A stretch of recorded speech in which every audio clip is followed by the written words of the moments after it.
been a list maker. I'd wake up in the morning, even when I was in high school, and the first thing I had to do was make a list of all the things that I had to get done today. You know, like study for Spanish, or read chapter 15 of Huck Finn, practice piano for 30 minutes. Whatever it was, it had to get down on that list, and it had to happen every single morning.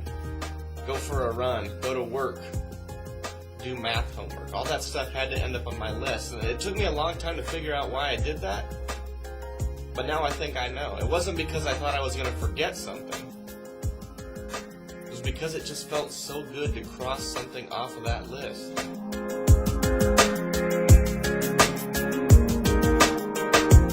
And they've got a word for people like me. They say that I'm a type A personality. And it sounds like a disease, but it's not. It's just something that they say half of people are like that. So you might be like that too, and maybe you're not, and that's okay. But lists were just the thing that worked for me. And for me, that was one of the things that made leading a faith life so difficult. And the truth is, we're never done.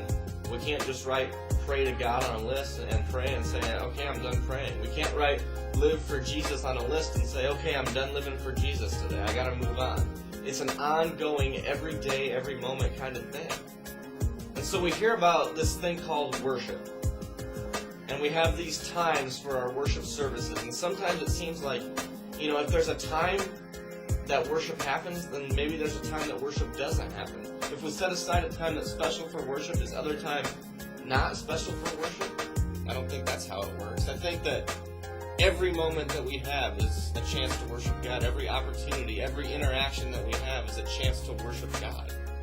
We're called to worship God with our whole lives, not just an hour or two on Sunday mornings, not just a couple of times a week, not just a list that we cross things off, but a continuing thing that can never, ever, ever go on one list.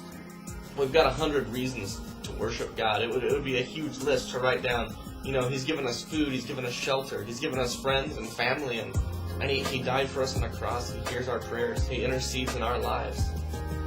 We've got every reason to worship God, and we still fall short. And that's what sin is. It's just falling short. And so I don't think that we're going to leave here today and someone's going to have a conversion where you're going to start making the right decision 100% of the time. I just want us to understand that our lives are an act of worship. Our opportunities, our interactions, every moment is a chance for worship. I want us to know that. And then I want us to know when we've done it right and when we've screwed it up. So today, we're going to talk about worship.